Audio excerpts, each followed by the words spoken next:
Hello, my name is Brian Donovan. I'm the Irish records expert here at Findmypast, and I wanted to give you an overview today of how you build the story of your family history in Ireland and go beyond the free records, because whilst we all love having access to free records, it's not enough to build a story about the lives of your ancestors. But before I get started, I'd like to introduce you to a wonderful release we've just made this week of 4 new record collections.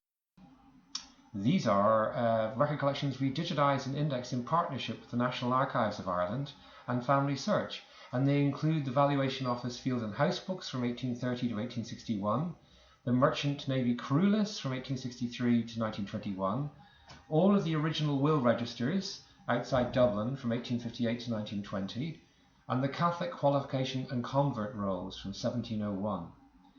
What do these records tell us and what do they look like? Well, here is an example of a field book, and this is an example of a house book, and there's another house book here. These records, the Valuation Office Field and House books, were gathered in the 20 years prior to the Griffiths valuation. I imagine most of you are familiar with the Griffiths valuation. It's our major mid-19th century census substitute. Well, what these records do is allow you to pull your family back another generation. And there's over 2 million names in these records, so you've pretty much covered the entire country. The other major collection that we've actually released today are the shipping lists and crew agreements. These are the merchant marine records for Ireland. Now, Ireland was a maritime nation. It always has been. It's an island, and a huge number of people were in the merchant marine. Over 800,000 names are recorded in this collection, and you can see an example of what they look like here. You get all the names, ages, places where they were born, and so on. Here's a zoom in of one record of a ship from Slade in County Wexford down in the southeast of Ireland, and it includes a range of people, their names, their ages, and exactly where they were born. Very useful in terms of tracking their origin. But more valuable is you find out what happened to them in their merchant marine career. Here's another example. You probably can't see it clearly, but the very last name on that list there, he drowned on one of the journeys, and we find out the date of his death. And more importantly, there's a full report on the circumstances of his death. There's lots of information like this about what happened to the sailors on these cruises.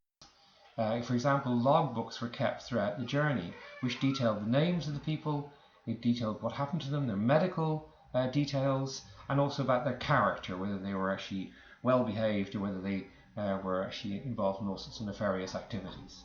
Always fun for a family. The Catholic Qualification and Convert Rolls are a slightly more obscure source, I think, for a lot of you to know. There are 52,000 names in here, and you need a little bit of explanation. The Convert Rolls are a record of those people, usually Catholics, who converted to the established church, the Church of Ireland, the Protestant church. It wasn't good enough for them just to convert. If they wanted to actually get any of the benefits from being part of the established church, they had to convert in a court of law, and they had to stand up and declare their conversion.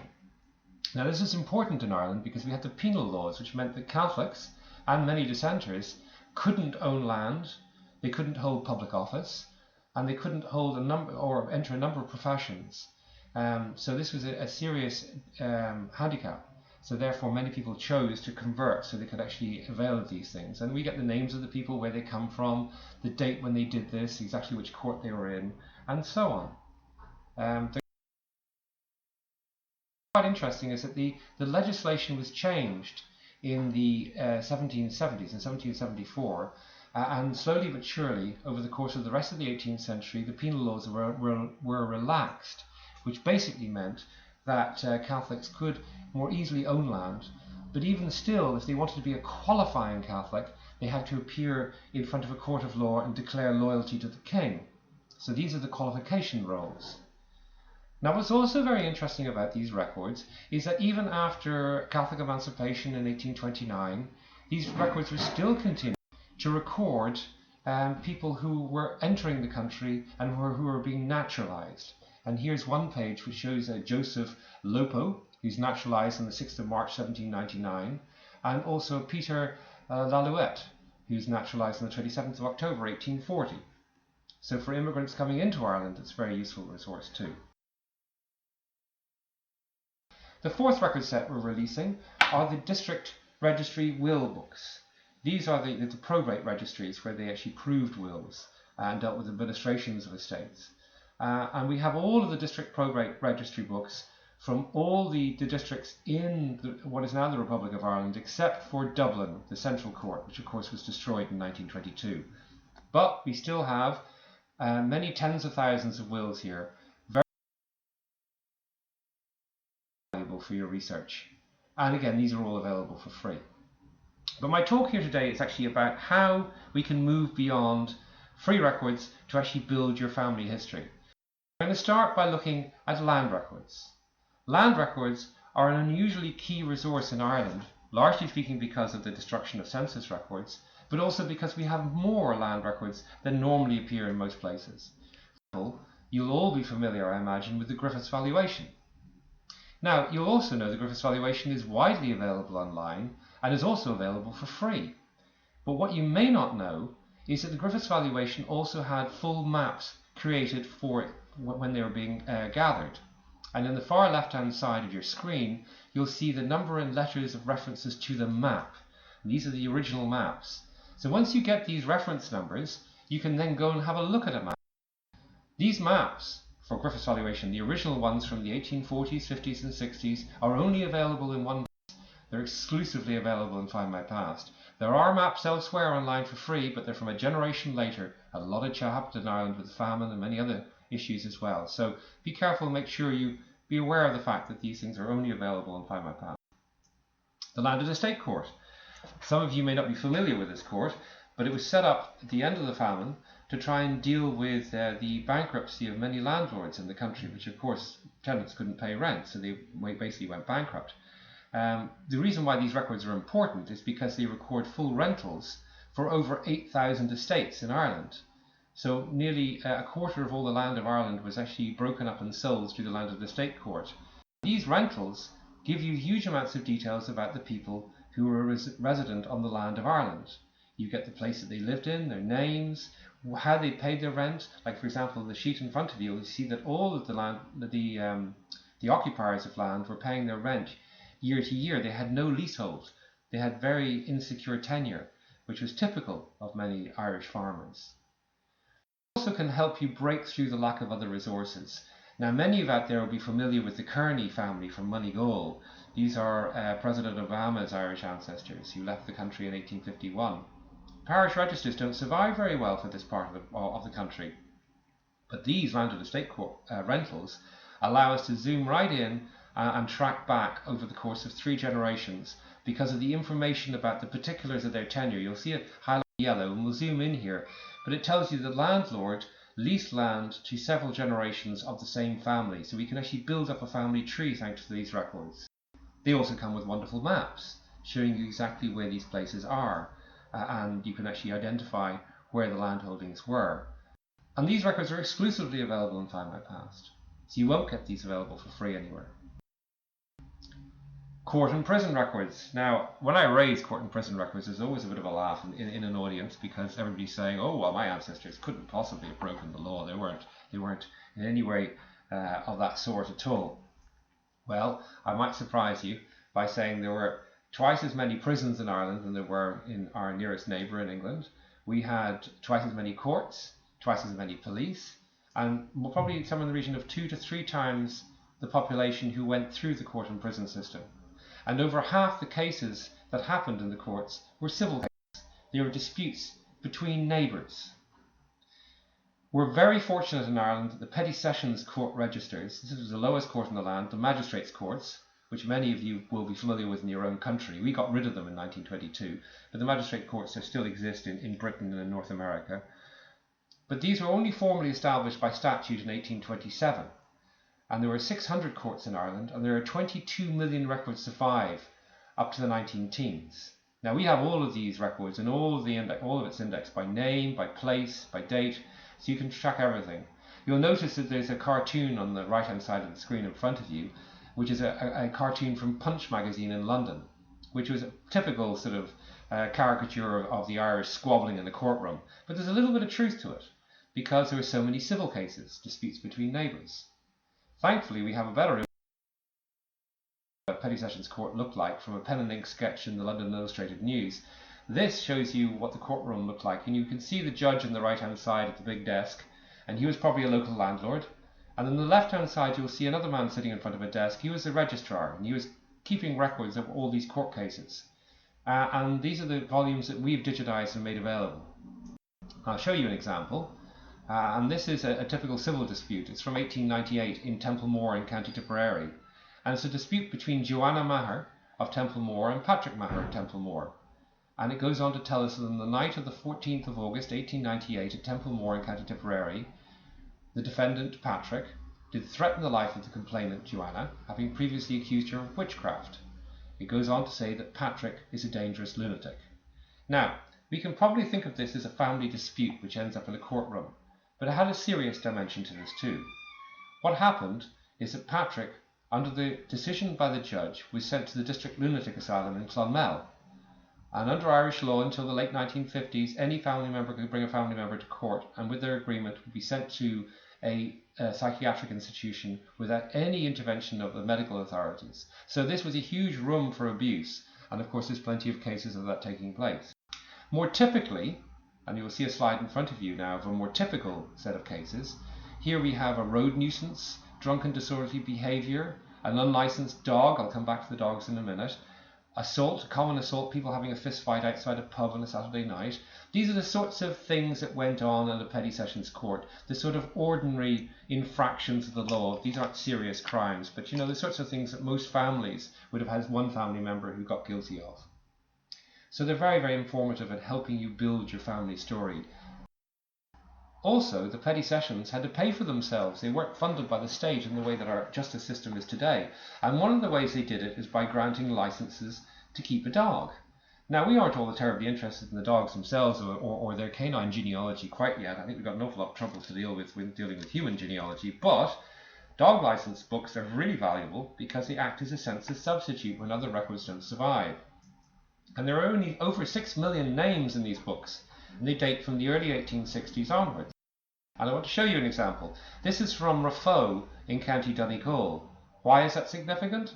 Well, this dates from 1867, and we have a full list of all the farmers in that area, and they're getting their license for the dog, and you get their name and you get their address.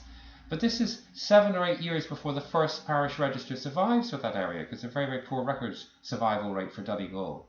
So very, very important for replacing missing records. Here's another example of a dog license book from Mount Rath in Laois. And you'll notice what's really fun here is in the far right-hand column, we have the names of all the dogs. So not only do you know they got a license, but also you have now the name of your family pet. So that adds a bit of fun to your family history. Part of the justice system, of course, was prisons. And we had in Ireland twice as many prisons as they did in Britain, and in fact far more prisons than in fact it was typical throughout Europe. The numbers of prison sentences in Ireland was very high too. We had up to 100,000 prison sentences per annum, which reached a peak during the famine, no great surprise there. And all of the people who are recorded in these prison registers are indexed, and the images of the prison registers are scanned and made available on our site. That's important because you don't just get the names of prisoners, and there are over 3 million people recording these records. Who do you get records of? Well, you get the names of the prisoners themselves, their age, their height, hair colour, eye colour, complexion, their weight, where they were born, the last residence, their trade and occupation, their religion, their degree, whether they've got any education, when they were committed, the offence they were committed for, and so on. You often also regularly get their next of kin. The value of having the offence, because in the offence that's committed, it often tells you who they committed an offence against. You'll notice in the middle of your screen, Michael Veazey was imprisoned for assaulting Ellen Meeha of Kappa in County Waterford. So we now have the name of Ellen Meeha and her address, and we've databased and indexed that as well, so you can search for her name too. Also, we've got all of the prisons from Dublin. The Dublin prisons were very large. I'll give you an example from the top of the page here. This is from Mountjoy Prison, the female prison, and it's Bridget Coughlin. She's aged 54. She's 5 foot and 1 inch tall. She's only 100 pounds, so she's a slight little lady. She's got blue eyes, fresh complexion, and brown hair.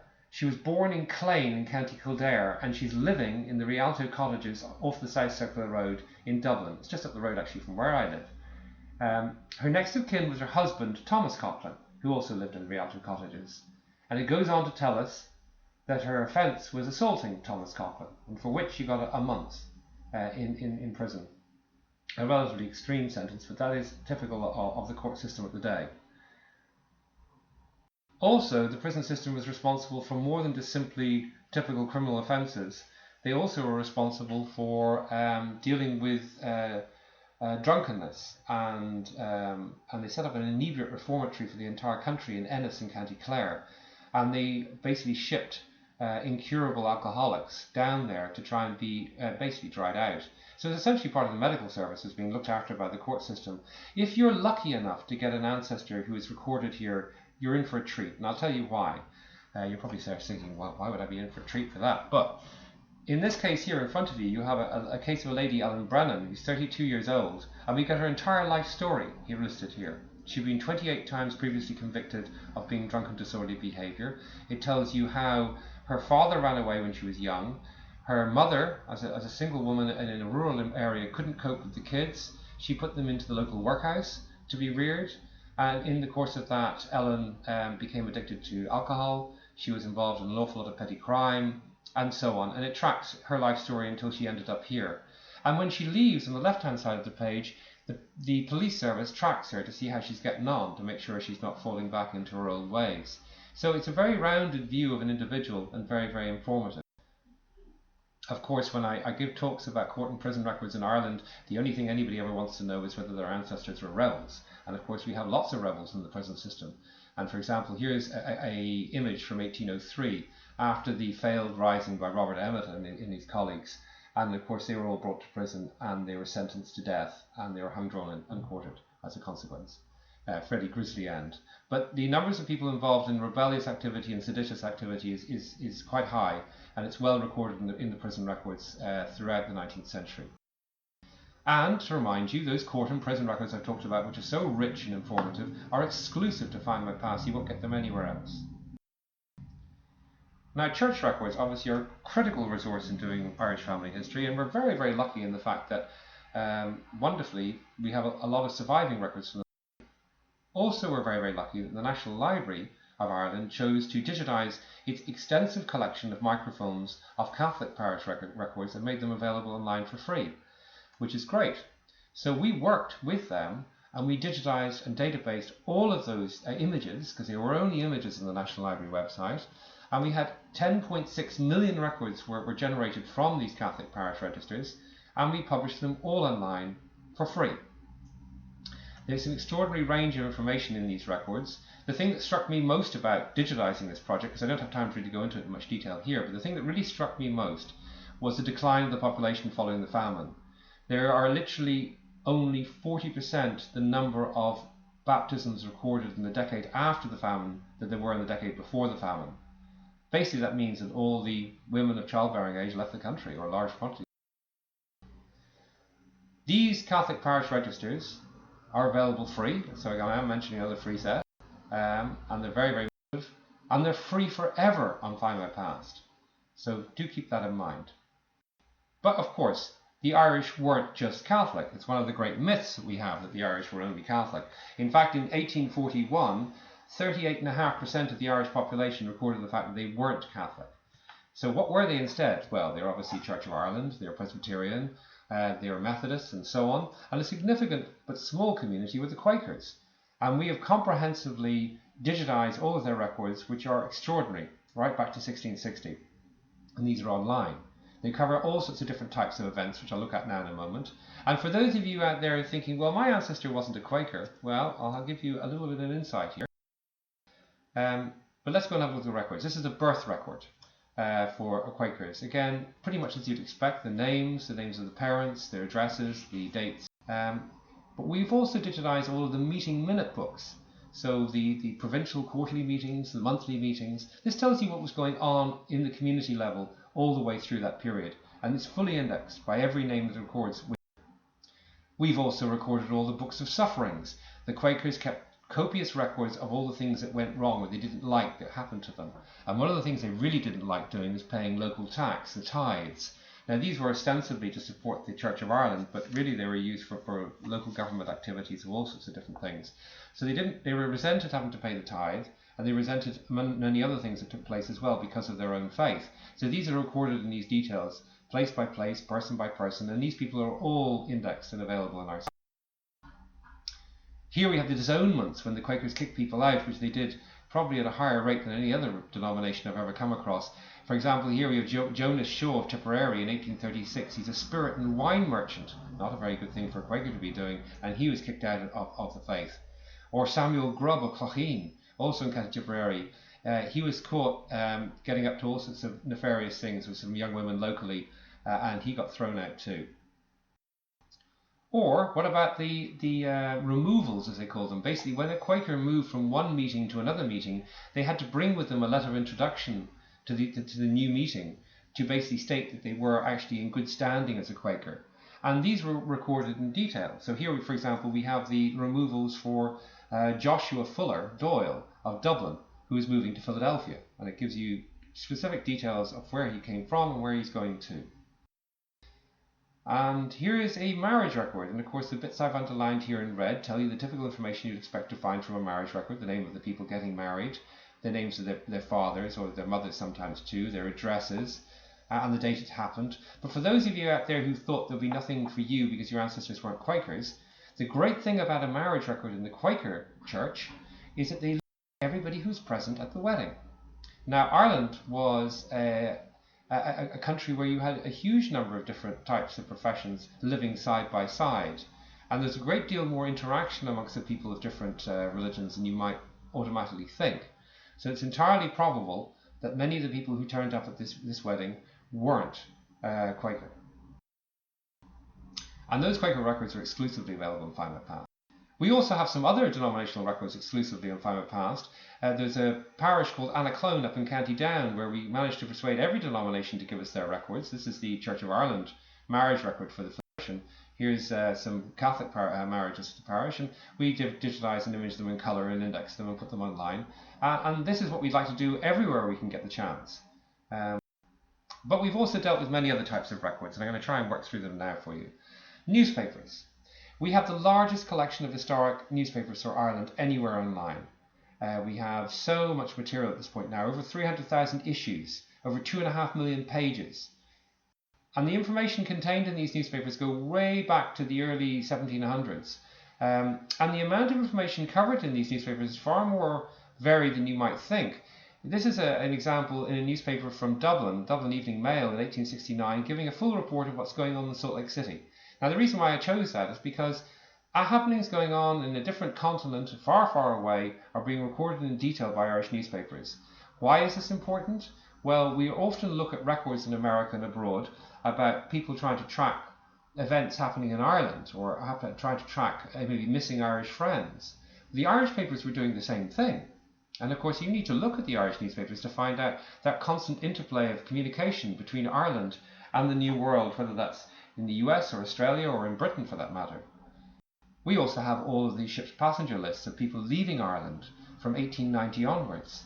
These are complete up to 1922, and then thereafter and after 1922 we have all of the ship's passenger lists leaving Northern Ireland.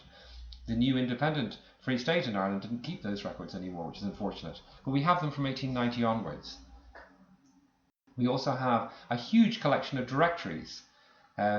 Some of you may not be familiar with directories, but basically they're like earlier versions of trade and street directories, which just of where everybody lived at a given time. We have the largest collection of newspapers and directories at Findmypast online. We also have an extensive collection of wills. I mentioned the new wills that we've just put up, but we've got lots more than that too. In fact, we've got the largest collection of Irish wills at Findmypast. Electoral Registers. We've recently published all of the electoral registers for County Clare in the southwest of Ireland, and it records over 311,000 people who had the right to vote. Now, admittedly, not everybody had the right to vote, and it changed over time. Women only got the right to vote in 1898, and they had to be over the age of 30. That changed, of course, when women in Ireland got the right to vote in national elections in 1920. And these are what these electoral registers look like. They give you names, addresses, and it gives you qualifications to actually. And this is an example from a local election where you can see that women are getting the right to vote for the first time. We have one of the largest collections, I think we have the largest collection of military records for the British military anywhere online as well. And again, this is exclusively available in Findmypast. For example, we have service records. This is an example of a service record for a typical Irish soldier, Martin Clohessy, who was a soldier in the 1st Royal Munster Fusiliers. He was discharged in 1917, aged 41, having spent a career serving in the British Army. And it tells us how he had been positioned in India, South Africa, and elsewhere across the British Empire during his life. He ended his career serving in the First World War in France, where he was badly wounded and was invalided back to Ireland. But it gives you lots of information about where he's from, his family, and what he did during his career. We also have the Royal Hospital Kilmainham records, which were the pension records for the army who were resident in Ireland. And all of these records are exclusively available in Findmypast. A major project we've been involved with over the last 5 years since we started developing an Irish collection is documenting the poor. So many of the poor in Ireland left the country, and we need to find out what actually happened to them, what their lives were like in Ireland. We're fortunate that a lot of records survive. A year and a half ago now we published the Irish Poverty Relief Loans. This was a fund set up to help the industrious poor. It was like a microcredit scheme, which is quite possible today, popular today, I should say, in parts of the world which actually need support to actually help develop industry. And they record over 700,000 names.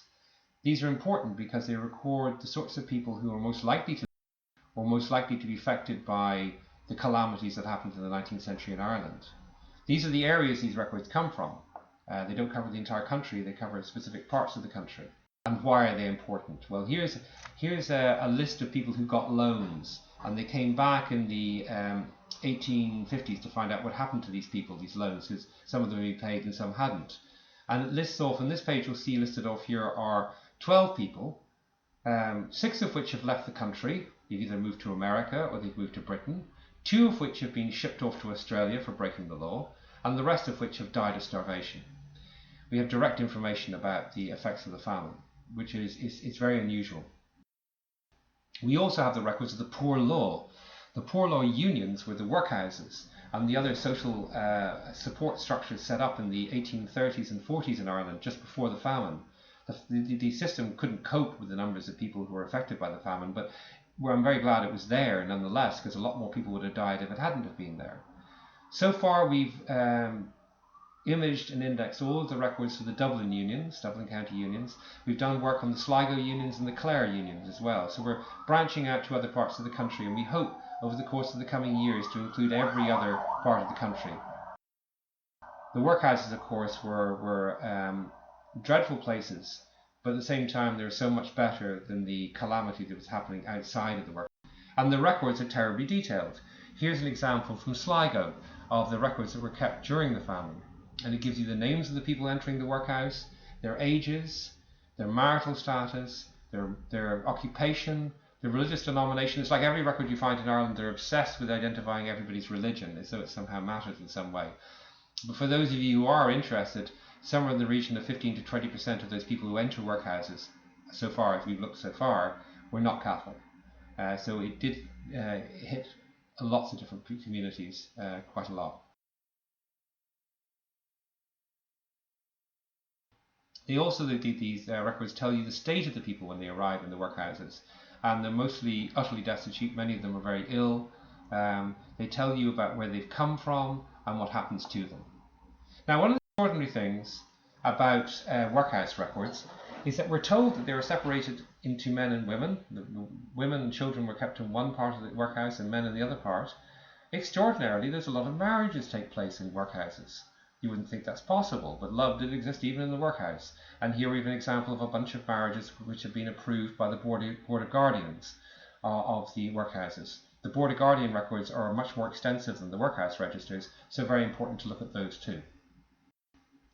And we also have exclusive rebellion records. Remember I said that the Irish are mostly interested in finding out their rebel ancestry?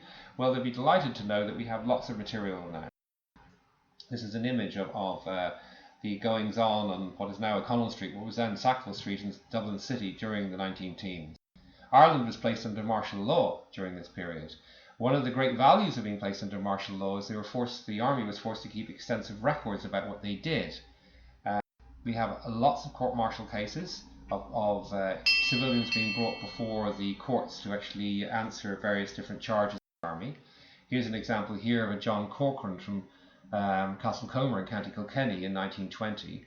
And it tells us that the military went to the courthouse in Castlecomer to put up notices, and some 20 civilians were near it, and they were ordered to hands up. All complied except the accused, who rushed at one of the party in a ferocious manner, saying, "I defy the military," and he was shot in the leg for his trouble. He also got a 14 days hard labour too. We also have here an example of the search and raid reports. Every time a group of soldiers went in to bust open a door and find out who lived inside the house, they had to file a 4-page report on what they'd found. So we get information on the occupants, the articles found, the answers that they gave to questions, about the people who've been arrested and brought to a court-martial. They're very detailed indeed. Here's an example. On the night of the 10th to the 11th of December 1920, the 1st South Lancashire Regiment, under the command of Lieutenant A. Bowman, entered the house of the 10 Hollyfield buildings in Upper Rathmines in Dublin. And they came there under suspicion from a policeman who told them that a man called Thomas Farrell lived there and that he had been involved with Sinn Féin in the rebellion of 1916. In fact, they got in there, they found Thomas Farrell, who was a builder and bricklayer, we're told, and they found his wife, Mrs. Farrell, Kathleen, and their daughters, Rachel, Bridget, and Mary Farrell. What they did then is they brought Thomas directly to Wellington Barracks to be charged under a court-martial. And it tells you all the things they found on this person, which wasn't very much. Here's another example here of an entire household on the 9th of December 1920 who were raided by the army, and it gives you all the names of the people who were inside the house that day. It's like a little mini census, isn't it? It tells you even where they were born. Wonderfully informative. Now, I wanted to have a look a little bit about trying to link all of these types of records together to build the story, and I really don't have time to do really more than just touch on this and just give you one example. So I'm going to give you one example, a little bit maybe unusual, but why not? This is of a Richard Collins, from Schull in County Cork. That's down the southwest of Cork. A strong, well-tucked area back then, lesser extent today. This is the first record I'm going to start with for him, is part of our Australian collection, because of course you must remember that whilst there are 6 million people living in Ireland today, there are 80 million people worldwide who claim Irish ancestry. That's the largest diaspora as a percentage of population anywhere in the world. So this is an Australian record, and it tells us that in 1849, Richard Collins, who had been shipped over to Australia in the Havering in 1847, and he was shipped over as a result of being charged and convicted in a court case in Cork, and he got 7 years transportation. And this document here is a ticket of leave. In other words, he's been in Australia now for 2 years, and they consider him actually good enough conduct that he's now going to get a chance to actually build a life there, under close supervision, of course, from the authorities. So he's a former convict. Now, what can we find out about him from the records that we've been looking at? Well, we'll start by looking at a free record. This is on the National Archives of Ireland, have a database, transportation database from Ireland to Australia. And in there we find Richard Collins. And in fact, he had the trial on the 12th of July, 1847 for burglary, and he was transported for 7 years on the ship the Havering. Very important to have all those details to make sure we got the same person. Now go back into the prison records I talked about before. Here's the prison registry for Spike Island. Spike Island is off Cork City, and it was an island where they housed convict transportees to Australia until they were transported. And this lists Richard Collins in amongst them. So those are all online comprehensively at Findmypast and nowhere else. So you need that there. Let's go and have a look at those poverty relief loans that I told you about earlier on. Well, it turns out that actually Richard Collins is in that page I was showing you earlier.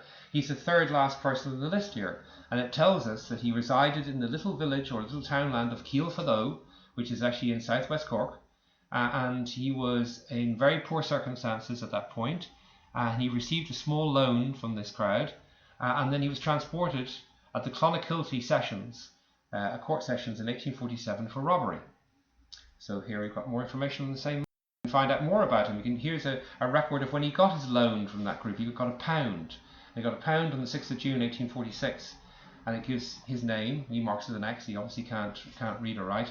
And Paddy Driscoll and Jerry Coughlin, who are his two securities, probably his friends, who made sure that he was going to pay. It also in those records tells us how he didn't pay. If you look, Rick Collins is the last name on the sheet in front of you, and you'll notice that all the columns there are supposed to be for the weekly payments when they pay their money back, and they're empty for him because he hasn't paid his money back. So we now know why he was in difficulty. Now those records we looked at are on Findmypast. Back to the free records. Here are the parish records I told you about before that we have on Findmypast and we fully indexed. On the top there it'll show you how Rick Collins, he got married shortly before he got his loan to a Mary Buhane in Schull Parish.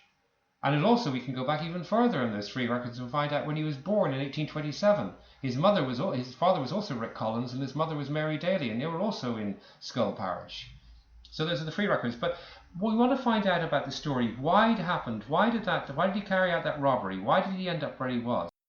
We need to now go on to the newspapers which are on Findmypast, and we'll find in there that the Bantry Relief Committee, which was a local poor law union covering Richard Collins, they actually identified him as a person who they wanted to move into the workhouse, but he wouldn't move into the workhouse because he actually had a house, he was married, and he had plenty of reasons not to want to be forced into a workhouse. So I can only surmise from that he viewed his only opportunity of survival at that stage was to actually commit an act of robbery, which unfortunately he was caught for and shipped to Australia. So by looking at the records which are not free, we find out the story behind that man's life and transportation to Australia. So what's next? Well, we have loads of records. We're releasing records every Friday. Findmypast Friday has new record sets, and there are Irish record sets regularly amongst them. And these are only available to subscribers on our website. We also have a family tree builder, where you can build your family tree and add in the records that are on our site and elsewhere. We have millions of free records, which is fantastic, but it's only the entry point into all the other records. We have lots of good help and advice, and it's all in one place. You need to have all your records in one place to be able to actually build that story that you want. So what I would urge you to do, we have free access to the Irish collection from now until Sunday. Log in, register, go try out those sources. Don't just believe what I'm saying. Go and see for yourself. I bet you'll be able to build your story in no time at all. Thank you for listening.